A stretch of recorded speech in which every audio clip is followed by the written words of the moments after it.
ओम नमः शिवाय। मोर YouTube channel को आपन स्वागत करुच्ची। आपण को मोर यूट्यूब चैनल माध्यम रे ये वीडियो माध्यम रे आपण को आज विनम्र नमस्कार। आपण को आज निश्चिंत भाव रे मु आपण को आज आपण पार्टनर उपर निश्चिंत भाव रे तांका मन रे कौन चली सी कौन आपण आशा करती से कौन तक मन एक्चुअली चली मु निश्चिंत भाव में ये वीडियो मध्यम आपन को कहबी। फास्ट कहबी देखु गोटे लिखी आज्ञा यहाँ ये कम्प्लीटली आर मीनिंग अलगा ये मंत्रर आउ ये शब्दर ये अक्षर ये संपूर्णता मीनिंग अलगा। आपण मैंने यदि बुझीपारे ठीक अच्छी यदि बुझी न पारे निश्चिंत भाव में तार यूज आप निश्चिंत करेंगे। देख ये प्रकार ये आज्ञा ये शब्दर अर्थ कम्प्लीटली अलगा आर मीनिंग अलगा।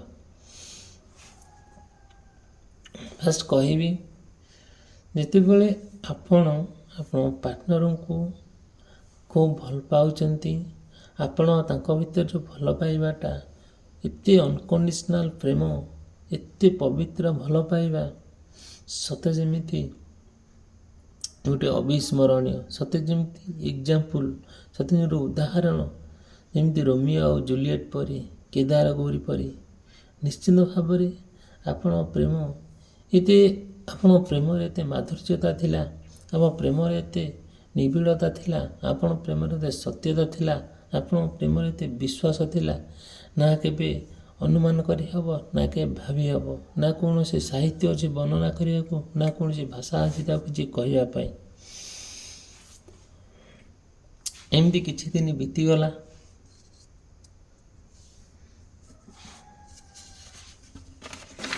देखो कम्प्लीटली मु आपन को ये गोटे पेज आपन देखली जिते बड़े आपण पार्टनर को लेकिन किसी मन में प्रश्न थाए मु निश्चिंत भाव में मोर पर्सनालीटी माध्यम मु कहबी मते कांटेक्ट करेंगे। जदि भी किसी प्रोब्लेम थाए तार कौन कौन सब रेमेडीज तार केमती समाधान हो पार मु आपन निश्चिंत भाव में कहबी। देखंतु फास्ट कहबी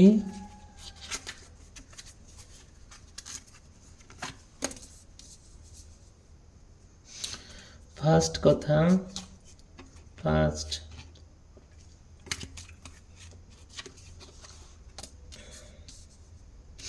देखो जिते बड़े आप पार्टनर आपण कौन करेंगे सी सब बेले कौन कर मन में आपण प्रति बहुत भल पाइबा अच्छी सी भल पाइबारे सी कौन कर धीरे धीरे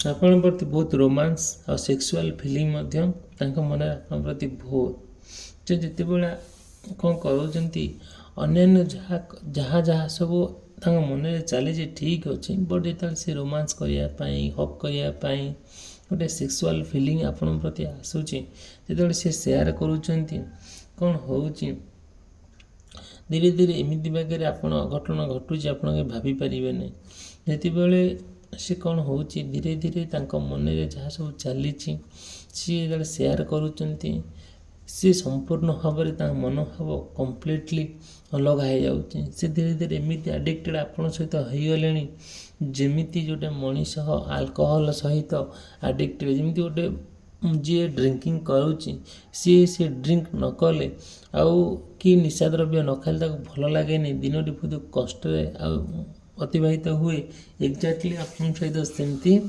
होउची जोटा कि आउ सी आपण न देखिले आउ न कथा हेले आउ तांकर मनर कथा न कहले किसी भल लगुनि पागल भाया लगुच माने जोटा कि मुंड पूरा कम्प्लीटली खराब हो जाउची। स्पेशली मु कहबी जदियो आपणकर कि आपण पार्टनरंकर मेष राशि वृष राशि मिथुन राशि कर्कट राशि सिंह राशि कन्या राशि तुला राशि बिछा राशि धनु राशि मकर राशि कुंभ राशि मीन राशि होई थाए ନିଶ୍ଚିନ୍ତ ଭାବରେ ଅଲମୋଷ୍ଟ ଆପଣଙ୍କ ରାଶି ସହିତ ମ୍ୟାଚ୍ କରିପାରେ ବହୁତ ଗୁଡ଼ିଏ, ଆଉ କେତେକ କରିପାରେ ନାହିଁ। ଯେହେତୁ ଜେନେରାଲ ରିଡ଼ିଂ ମୁଁ କରୁଛି, ଆଉ ଏଇଟା ନିଶ୍ଚିନ୍ତ ଭାବରେ ଆପଣଙ୍କୁ ମ୍ୟାଚ୍ କରିପାରେ ନ କରିପାରେ, ବଟ୍ ଆପଣଙ୍କର ଯାହା ଯେଉଁ ସମସ୍ୟା ଅଛି ପାର୍ଟନରକୁ ନେଇକି ନିଶ୍ଚିନ୍ତ ଭାବରେ କଣ୍ଟାକ୍ଟ କରିବେ। ମୋର ପର୍ସନାଲ ରିଡ଼ିଂ ମାଧ୍ୟମରେ ମୁଁ ଡିଟେଲ୍ ବିସ୍ତୀର୍ଣ୍ଣ ଭାବରେ କହିବି, ଆଉ ମୋର କଣ୍ଟାକ୍ଟ ନମ୍ବର ଦେଇଛି। ଆପଣମାନଙ୍କୁ ଯଦି ଭିଡ଼ିଓଟି ଭଲ ଲାଗୁଥାଏ ଚ୍ୟାନେଲକୁ ସବସ୍କ୍ରାଇବ୍ କରିବା ପାଇଁ, ଭିଡ଼ିଓ ଲାଇକ୍ କରିବା ପାଇଁ କେବେ ଭୁଲିବେ ନାହିଁ। ଦେଖନ୍ତୁ, ଫାଷ୍ଟ କହିବି, ଯେତେବେଳେ ସେ ଆଡ଼ିକ୍ଟେଡ଼ ଆପଣଙ୍କ ସହିତ ହେଇଗଲେଣି ଆଉ ସେ ଆପଣଙ୍କୁ ଭୁଲିବା ପାଇଁ ଚାହୁଁନାହାନ୍ତି, ଧୀରେ ଧୀରେ ସେ କ'ଣ ହେଉଛି ନା କାହିଁକି ସେ ଭୁଲି ପାରୁନାହାନ୍ତି ନା ତାଙ୍କର ଗୋଟେ ଟ୍ରୁ ଲଭ୍, ଗୋଟେ ସେ ଆପଣଙ୍କ ପ୍ରତି ଯେଉଁ ଭଲ ପାଉଛନ୍ତି, ସେ ଯେଉଁ ଭଲ ପାଇବାଟା କମ୍ପ୍ଲିଟଲି ସତ୍ୟ, ଆଉ ସେ ଏତେ ମାତ୍ରାରେ ଆପଣଙ୍କୁ ଭଲ ପାଉଛନ୍ତି ଯେ ସେ ଭଲ ପାଇବା ସତେ ଯେମିତି ଗୋଟେ ଆଶୀର୍ବାଦ। ଆଉ ଆପଣଙ୍କ ପ୍ରତି ସେ ବହୁତ କେୟାର, ଆପଣଙ୍କ ପ୍ରତି ସେ ବହୁତ ବିନମ୍ର ଆଉ ବହୁତ କେୟାର। ଯେତେବେଳେ ସମ୍ପୂର୍ଣ୍ଣ ଭାବରେ ଭଲ ପାଇବାରେ ଗୋଟେ ତ୍ରୁଟି ନାହିଁ, ଏମିତି କିଛି ଦିନ ପୁରା କଣ୍ଟିନ୍ୟୁ କଲା, ଯେତେବେଳେ କଣ୍ଟିନ୍ୟୁ ଚାଲିଛି ସେତେବେଳେ କ'ଣ ହେଇଛି, ଧୀରେ ଧୀରେ ଆପଣ ଆଉ ତାଙ୍କ ପ୍ରତି ଗୋଟେ ଭଲ ପାଇବାରେ କୌଣସି ନା କୌଣସି ଗୋଟେ କାରଣ ଯୋଗୁଁ ତ୍ରୁଟି ଦେଖାଗଲା, କି ମତାମତାନ୍ତର ହେଲା। ଯେହେତୁ ଆମେମାନେ ମଣିଷ, ଆମର ଫିଲିଙ୍ଗସ୍ ଅଛି, ଆଉ ଆମର ସେଇ ଅନୁଯାୟୀ ଆମର କ'ଣ ହେଲା ନା ଆମର ଗୋଟେ ଲ୍ୟାକ୍ ଅଫ୍ କ୍ଲାରିଟି, କେଉଁଠି ନା କେଉଁଠି ଗୋଟେ ତାଙ୍କ ପ୍ରତି ଆପଣଙ୍କର ଗୋଟେ ମନରେ ଗୋଟେ ସନ୍ଦେହ ଆସିଲା। ଯେହେତୁ ଆମେମାନେ ମଣିଷ, ସାଧାରଣ ମଣିଷ, ହାଡ଼ ମାଂସ ରକ୍ତଧାରୀ ମଣିଷ, ଆମେ ଭାବୁକା କ'ଣ ଗୋଟେ ଏମିତି ଦେଖୁ ଆମର ମନରେ ଗୋଟେ କ୍ଲାରିଟି ଯେଉଁ କ'ଣ ଆସିଲା, ଗୋଟେ ଡାଉଟ୍ ଆସିଲା, ଯେଉଁଟାକି ଆପଣ ଭିତରେ ଅନଏବଲ୍ ଟୁ ସିକ୍ ରିଏଲିଟି, ଆଉ ରିଏଲିଟି ଆପଣ ତାଙ୍କ ଭିତରେ ପ୍ରକୃତ ଜିନିଷ ଦେଖିବାକୁ ମିଳିଲା ନାହିଁ। କ'ଣ ଦେଖିବାକୁ ମିଳିଲା? ସବୁବେଳେ ରାଗ, ଦୁଃଖ ଆଉ ଧକ୍କା, କଷ୍ଟ, ଏଇସବୁ ଜିନିଷ ଯେତେବେଳେ ସିଏ ଆପଣଙ୍କୁ ମାନସିକ ଯନ୍ତ୍ରଣା ଦେଲେ, ଗୋଟେ ଅବିଶ୍ୱାସ କଲେ, ରାଗିଲେ, ବାର ଆପଣ ସେ କଥାକୁ ନେଇକି ଭାବିଲେ ଯେ ଗୋଟେ ମଣିଷ ସବୁବେଳେ ରାଗୁଛି, ଅଭିମାନ କରୁଛି, ଚିଡ଼ୁଛି, ବିରକ୍ତ ହେଉଛି। ଆପଣ ସବୁ ଷ୍ଟଡି କଲେ ତା'ର ମେଣ୍ଟାଲିଟିକୁ, ଦେଖିଲେ ଯେ କ'ଣ ନା ଆପଣଙ୍କ ପ୍ରେମ ତ ଏତେ ସତ୍ୟତା ଥିଲା, ଆପଣ ପ୍ରେମରେ କିଛି ମଳି ଧଡ଼ି ବି ଲାଗିନଥିଲା, ଆପଣଙ୍କର ପ୍ରେମରେ ଟିକେ ବି ଦାଗ ଲାଗିନଥିଲା। ଏଇ କିଛି ଦିନ ହେବ, କେଇଟା ମୁହୂର୍ତ୍ତ ଭିତରେ ସେ ଏମିତି କାହିଁ ହେଉଛନ୍ତି, ଏବଂ ଭିତରେ କ'ଣ ହେଉଛନ୍ତି ନା କମ୍ପ୍ଲିଟଲି ଭାବରେ। ଆଉ ଆପଣ ଯେତେବେଳେ ଏମିତି ହେଲେ, ଆଉ ଆପଣଙ୍କ ପାର୍ଟନର ଆପଣଙ୍କୁ ଆଉ ଭଲ ଲାଗିଲା ନାହିଁ, ଆପଣ ସମ୍ପୂର୍ଣ୍ଣ ଭାବେ ଦିଗହରା ହେଇଗଲେ, ଯାହା କରୁଥିଲେ ତାହା ସମ୍ପୂର୍ଣ୍ଣ ଭାବରେ ଫ୍ରଷ୍ଟ୍ରେସନ୍ ଲାଗିଲା, ବହୁତ ରିଗ୍ରେଟ୍ ଫିଲ୍ କଲେ, ବହୁତ ଆଉ କୌଣସି ଡିସିସନ୍ ନେଇପାରିଲେ ନାହିଁ, କୌଣସି ଫାଇନାଲ୍ ପଏଣ୍ଟରେ ପହଞ୍ଚି ପାରିଲେ ନାହିଁ। ଆପଣଙ୍କ ସମ୍ପୂର୍ଣ୍ଣ ଭାବରେ ଆପଣ ହାରାସ ହେଇଗଲେ। କାହାକୁ ନେଇକି? ଆପଣଙ୍କ ପାର୍ଟନରକୁ ନେଇକି। କେଜାଣି କ'ଣ ହେଲା, ସମ୍ପୂର୍ଣ୍ଣ ଭାବରେ କେଇଟା ମୁହୂର୍ତ୍ତେ ସବୁକିଛି ପରିବର୍ତ୍ତନ ହେଇଗଲା। ଯେତେବେଳେ ସବୁକିଛିର ପରିବର୍ତ୍ତନ ହେଲା, ସେତେବେଳେ କ'ଣ ହେଲା, ଆଉ କିଛି ଭାବି ହେଲା ନାହିଁ। ଆଉ କ'ଣ ହେଲା, ଧୀରେ ଧୀରେ ଆପଣ ଯାହା ବି ଆପଣଙ୍କ ମାଇଣ୍ଡରେ ପ୍ରଶ୍ନ ଆସିଲା, ଯାହା ଆପଣ ତାଙ୍କୁ କହିଲେ, ସେ ଗ୍ରହଣ କରିବା ପରିସ୍ଥିତିରେ ରହିଲେ ନାହିଁ। ସତେ ଯେମିତି ଆପଣଙ୍କ ଗୋଟେ ଆଶୀର୍ବାଦ ତୁଳନାରେ ଗୋଟେ ଅଭିଶପ୍ତ ଜୀବନ ନେଇକି ଆପଣ ଜନ୍ମ ନେଲେ ଧରା ପୃଷ୍ଠରେ। ସେଇଠୁ କ'ଣ ହେଲା, ଧୀରେ ଧୀରେ ସମ୍ପୂର୍ଣ୍ଣ ଭାବରେ ଡିଷ୍ଟର୍ବାନ୍ସ ହେଇଗଲେ। ନା ଆପଣ କେବେ ଭାବିଛନ୍ତି ଆପଣଙ୍କ ପ୍ରେମ କେମିତି ଥିଲା, ନା ସେ ଆପଣ କ'ଣ ଚାହିଁଲେ, ସବୁ କିଛି ଯେମିତି ସତେ ଯେମିତି ଗୋଟେ କ'ଣ ଗୋଟେ ମିଠା ଫଳକୁ ପୋକ ଖାଇଯାଏ, ଏକ୍ଜାକ୍ଟଲି ଆପଣଙ୍କ ଭାଗ୍ୟରେ ସେମିତି ହେଲା।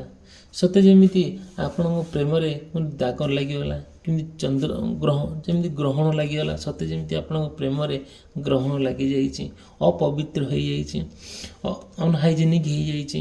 ଆଉ ସେ ପ୍ରେମ ହେଇକି ନାହିଁ, ହେଇଛି କ'ଣ, ରାଗ, ଅଭିମାନ, ଅହଙ୍କାର ଆଉ ତୀବ୍ର ଯନ୍ତ୍ରଣା, ଏଇସବୁ ଦେଇକି ଗତି କରୁଛି।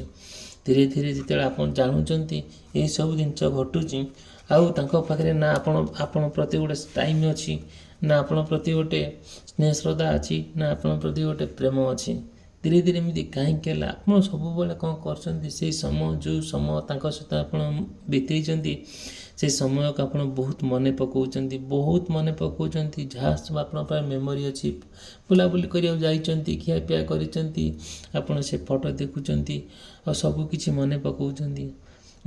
ଏଇ ସିଏ କ'ଣ ସବୁବେଳେ ମନେ ପକାଇ ତାଙ୍କ ସହିତ ସେୟାର କରୁଛନ୍ତି। ସିଏ ଖାଲି କହୁଛନ୍ତି ମୁଁ ବିଜି ଅଛି, ମୁଁ ପରେ ଫୋନ୍ କରିବି, ମୁଁ ପରେ କଥା ହେବି, ଆଉ ଟିକେ ରୁହ, ମୁଁ ଏଇଠି ଅଛି, ରାସ୍ତାରେ ଅଛି, ଗହଳିରେ ଅଛି, ଟିକେ ରୁହ, ମୁଁ ତୁମକୁ କହିବି। ଯେତେବେଳେ ସମ୍ପୂର୍ଣ୍ଣ ଭାବରେ ଏମିତି ମନରେ ଆସୁଛି, ସତେ ଯେମିତି ଆପଣଙ୍କୁ ଲାଗୁଛି ଆପଣ ଗୋଟେ ବନ୍ଦୀ ହେଇକି ରହିଯାଇଛନ୍ତି, ଆପଣ ବାହାରି ପାରୁନାହାନ୍ତି। ସତରେ ଆପଣ ଯାହା ହଉ ନା କାହିଁକି ତାଙ୍କ ଆପଣ ପାର୍ଟନରଙ୍କ ବିନା ଆପଣଙ୍କୁ ବନ୍ଦୀଶାଳାରେ ରହିଲା ଭଳି ଲାଗୁଛି। ସତେ ଯେମିତି ଲାଗୁଛି ଆପଣଙ୍କ ପାଖରେ ଆଉ କେହି ନାହାନ୍ତି। ସତେ ଯେମିତି ସବୁ ଆପଣଙ୍କର ଅସୁବିଧାର ପାତ୍ର ସେହି ହିଁ ଘଟୁଛନ୍ତି। ଯଦି ଭିଡ଼ିଓଟି ଭଲ ଲାଗୁଥାଏ, ଭିଡ଼ିଓକୁ ଲାଇକ୍ କରିବା ପାଇଁ, ଚ୍ୟାନେଲ୍ ସବସ୍କ୍ରାଇବ୍ କରିବା ପାଇଁ ଆଉ କେବେ ବି ଭୁଲିବେ ନାହିଁ। ନିଶ୍ଚିନ୍ତ ଭାବରେ ମୁଁ ଆପଣଙ୍କୁ ଏ ଭିଡ଼ିଓ ମାଧ୍ୟମରେ ଆପଣଙ୍କ ପାର୍ଟନରଙ୍କର ଫିଲିଙ୍ଗସ୍ ସବୁ କହୁଛି। ଆଉ ନିଶ୍ଚିନ୍ତ ଭାବରେ ଯଦି ବି ଆପଣଙ୍କ ମନରେ କୌଣସି ଥାଏ ଆଉ ଡାଉଟ୍ ଥାଏ ମୋତେ କହିବେ। ମୋର ପର୍ସନାଲ ରିଡ଼ିଂ ମାଧ୍ୟମରେ ମୁଁ ନିଶ୍ଚିନ୍ତ ଭାବରେ ଆପଣଙ୍କୁ ହେଲ୍ପ କରିବି।